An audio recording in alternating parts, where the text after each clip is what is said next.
Hi guys, কে অবস্থা সবার? সকাল সকাল নানির বয়স্ক ভাতার টাকা আনতে দুই বন্ধু বাইক নিয়ে ছুটলাম। अच्छा। হঠাৎ করে কোনো প্ল্যান ছাড়া যাচ্ছি নিকলি, এবং শুধু নিকলির পানি দেখবো তা না, সাথে নিকলি এলাকাটা খুঁচিয়ে খুঁচিয়ে ঘুরে ঘুরে দেখবো। সময় নেই, অন্য সময় আসলে তাড়াহুড়ো করে এখান থেকে পানি দেখে চলে যাই। কখনো নিকলি এলাকাটা কেমন এটা দেখা হয় না। আজকে বড় একটা সময় নিয়ে মন মালিন্যের সাথে ঘুরতে আসছি। দেখা যাক এই নিকলির আশপাশ এলাকাগুলো কেমন। আর এখন যেখানে আছি গাইস, দেখতেই পারছো কি সুন্দর একটা চমৎকার একটা আবহাওয়া আর চমৎকার একটা পরিবেশ। আসলে এই মেঘ বৃষ্টির সিজনে আসলে যেমন রোদ তেমন মেঘও থাকে, আবার খুব বাতাসও থাকে। এবং এই বাতাসটা এত বেশি ভালো লাগে আমার কাছে, যা বলার ভাষা আমার কাছে নেই।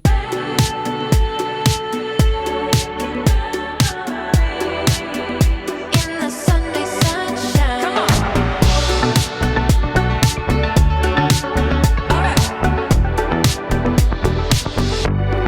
ওয়েদারের কি একটা অবস্থা গাইস, হঠাৎ করে বৃষ্টি হঠাৎ করে রোদ, এভাবে মিলে আসছে আজকের ওয়েদারের যে অবস্থা। তবে যাই হোক, এই ওয়েদারের মাঝে যে এত শুষ্ক শুষ্ক বাতাস, এটা আমার খুব বেশি ভালো লাগতেছে। আর তারও আবার বাইকের পিছনে বসে আছি, বাতাস আবার গভীর বাতাস লাগতেছে।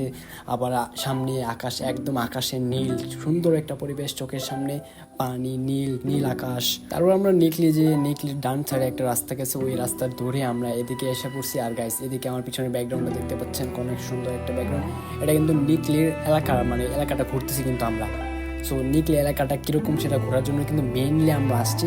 আর আইসা মনে করেন এই জায়গাটা পাইছি। আর গাইস, এই জায়গাটা এত সুন্দর, আসলে নিকলির ওই সাইড থেকে এই জায়গাটাগুলো আমার তো অনেক বেশি ভালো লাগতেছিল আর কি। অ্যান্ড বেসিক্যালি গাইস, যারা নিকলির পানি দেখতে আসবেন অবশ্যই অবশ্যই আপনারা এই জায়গাটা মিস করবেন। মানে এই জায়গাটা না আসলে আপনারা অনেক বড় একটা জিনিস মিস করবেন। আমি জানি না আপনাদের মাঝে কীরকম বা আপনাদের কাছে কীরকম লাগবে, বাট পার্সোনালি গাইস আমার কাছে অনেক অনেক বেশি ভালো লাগতেছে এই জায়গাটা। আজকে আমাদের সাথে আছে আমাদের ফ্রেন্ড হাবিব, তারপর আছে আমাদের ছোট ভাই রাকিব, সাথে আবার হাসান ফ্রেন্ড আছে। এন্ড এই জায়গাটা ভিজিট করার জন্য আমরা 4 জন আসছি। আর এই জায়গাটার সন্ধানটা কিন্তু আমাদের ফ্রেন্ড হাসান দিয়েছিল, কারণ হাসান অনেক অনেক জায়গায় ঘোরাফেরা করে, আমি বেশি একটা জায়গায় যেতে পারি না, তাই এইসব সম্পর্কে আমি বেশি একটা জানতে পারিনি। বাট আজকে হাসানের মাধ্যমে আমরা এই জায়গাটা সম্পর্কে জানতে পারছি। আর জানার সাথে সাথে আমাদের মনের মাঝে একটা মানে প্রশ্ন লাগলো যে আমরা ওই জায়গাটাতে ঘুরে আসি, একটু ভিজিট করে আসি, দেখে আসি যে কিরকম একটা জায়গা। আমরা সবাই নিয়ত করলাম যে এই জায়গাটিতে আমরা সন্ধ্যা পর্যন্ত থাকবো এবং সূর্য অস্তটা দেখবো আর কি।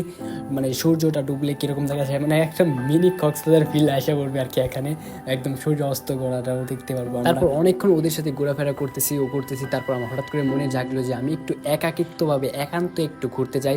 সো সেই জন্য আমি ভাবলাম যে আমি একটা বাইক নিয়ে একাকিত্ব একটু ঘোরাফেরা করে আসি। আর আসলে একা একা ঘুরতে একটু বেশি ভালো লাগে আমার কাছে, তার জন্য আমি ওদের কাছে একটা বাইক নিয়ে সোজা চলে গেলাম। এবং আমি সোজা একটু চলতে চলতে আর কি একদম মানে একটু নিকলির দিকে আসছি আর কি। মানে নিকলির যে মেন জায়গাটা ওইখানে আসছি আমি। এখানে এসে একটু আমি বসলাম আর কি দোকানের পাশে। আর দোকানে বসে নিজের সাথে নিজেকে একটু সময় দিচ্ছি, বা মানে একদম একটু একান্ত সময়টা আর কি পার করতেছে আর কি নিজের সাথে। এবং গাইজ, একদম মানে একদম সামনে থেকে এত এত বাতাস আসতেছে, আর সামনে নীল আকাশ, তারপর আবার পানি, এসব আসলে গাইজ একা একা থাকি সময় দেখি সময় মনে মনে অনেক কিছুই চিন্তায় আসে মাথার মাঝে।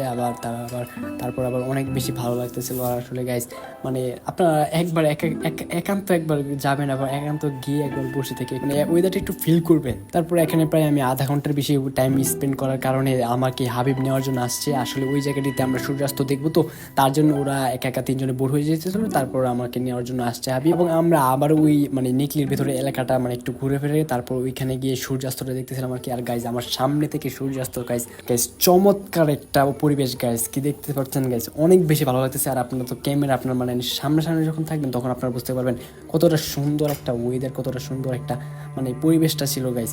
এবং সূর্য ডোবা শুরু হয়ে গেছে। সো গাইজ, আজকের ভিডিও এতটুকুই। আর আজকে ভিডিও কিরকম লাগছে অবশ্যই আপনি কমেন্টে জানাবেন। সো দেখা হচ্ছে পরবর্তী ভিডিওতে।